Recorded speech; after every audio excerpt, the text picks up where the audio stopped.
The most visible you that you represent to the outside world is what everybody else thinks of you. And there are as many opinions of you as there are people. I want you to imagine you're like a big USB stick and you plug into the world. You show up on the desktop of the world. And that's the power of context. If you don't understand that bit, being yourself can be an ill-advised strategy. So of course it's important that you understand perception. But one of the things I've noticed in terms of gender, and I'm terribly untragically woman, by the way. I don't find myself tragically woman. I describe myself as a womanist rather than a feminist. But I'm also a card-carrying feminist. There are very few things that I think are gender-specific, but one of them is something I call approval addiction. The need to be liked, the need for approbation or recognition, or for somebody to tell you it's okay. I find more women suffer from that affliction than men. And I think it's one of the most debilitating things when it comes to being yourself, needing other people's approval, living somebody else's opinion and mistaking it for your own. It's one of the most debilitating things you'll do on the road to being yourself. You will never, ever be perception-less, but it's important to be perception-free. One of the things that's going to help you to be perception-free is to tune into the next circle of the I complex. So this is your wish image. This is what you would like everybody else to think of you. And it's not about being fake or fad or pretending. It's about moving. It's about possibility. It's about potential. It's about supposition. So whilst there's a part of you that's like your backbone, this part of you is like your wishbone. This one is your adaptive personality, your construct self. And even that's unique, because nobody in the world has had the same experiences or influences that you have. But this is the you that keeps moving, that keeps changing all the time. And it helps you avoid being one of those people, you know the people that say to you they have 15 years experience when they mean 1 year 15 times? They literally repeat themselves year after year after year. What I want you to think about is with every passing year, your job is to be better and better at being who you already are.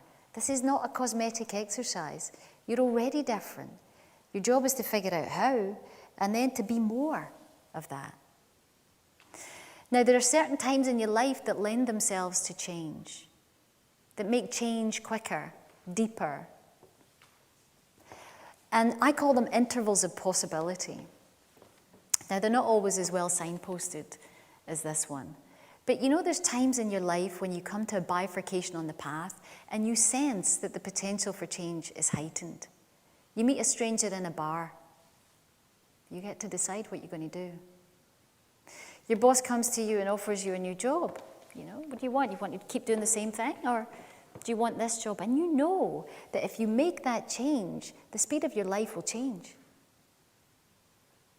Now, unfortunately, some of these interventions, some of these intervals of possibility are catastrophic. In fact, most of them are catastrophic because most of us would rather sleepwalk until something happens to wake us up. And what will happen is somebody you love will get sick, or you'll get sick, or you'll get fired. Or maybe it's something impersonal. Maybe 9/11 happens, or the tsunami happens, or the Kashmiri earthquake happens, but something happens that rocks you back into that inner self and makes you ask the question I asked you at the beginning of this talk. Now, the problem is when it happens catastrophically is you're vulnerable, you're weak. And my question is, why wouldn't you ask yourself these questions when you're strong? From a position of health, when you're in a job, when you're loved. That's when the questions become more useful. So the question on this one is, if you could be the woman of your dreams, who would you be? And my tongue's nowhere near my cheek when I ask you that question. The thing that might stop you being the woman of your dreams is the next circle. And that's what you think of you. So now you've got what everybody else thinks of you, what you would like everybody else to think of you, and this is what you think of you. And you have good days and bad days, right? There's days when you wake up and you think you're the bee's knees. And other days you wake up and you can't even say your name. Even your cell phone feels too heavy. So on the days you wake up and you feel that you're the bee's knees, it's not even like you've got a reason. It's like free-floating joy in your body just looking for a target. And you know how it feels in those days because you just think, somebody give me an audience, I'm on fire. Quick, point me somewhere.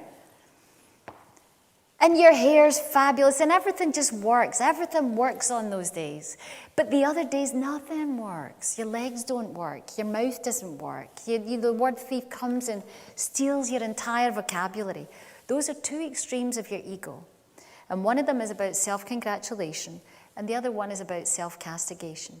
Now, your entire life, I don't care who you are, I don't care how old you are, your entire life from birth up until now has been about building a stable relationship with your ego. You need an ego to live in a Western capitalist world. If you didn't have an ego, you'd be toast. But your challenge is to take the ego from its dominant position and pull it back so that it's in service to yourself. That's when it becomes useful. And in order to do that, you've got to find the still point right in the middle of those two extremes. So that's what I would call equanimity or equilibrium. And it's the kind of state of mind that cannot be perfumed in any way by anything that happens outside you. This kind of confidence that comes from that is like the confidence of the sky. Right now it's dark outside. But you know, if you went up on a plane, even in the stormiest of days, the sky's brilliant blue underneath. So when you look at the sky and it's made a rainbow and it's absolutely gorgeous, there's no question that the sky's up there going, did you see my rainbow? Or when it's a terrible, grey, gloomy day that the sky's going to apologize. No, the sky just is. Because the sky sees the impermanence of the clouds and the impermanence of the rainbows. And you have to develop an inner state of mind that's as impervious to all the good shit and bad shit that happens to you as the sky is to the weather. Now, we would also call this, in a Western context, we would call this feeling a feeling of humility. And I had one day last week where I got to work with UK Sport. And particularly, I got to work with the amazing coaches who worked with the amazing Olympic athletes, who got all those amazing results at the Summer Olympics. It was incredible to be in the same room as 400 of these people. And the woman who runs UK Sport is a woman called Baroness Campbell, and she gave me a definition of humility that's as good as any I've ever found. She said, humility is not thinking less of yourself. Humility is thinking about yourself less.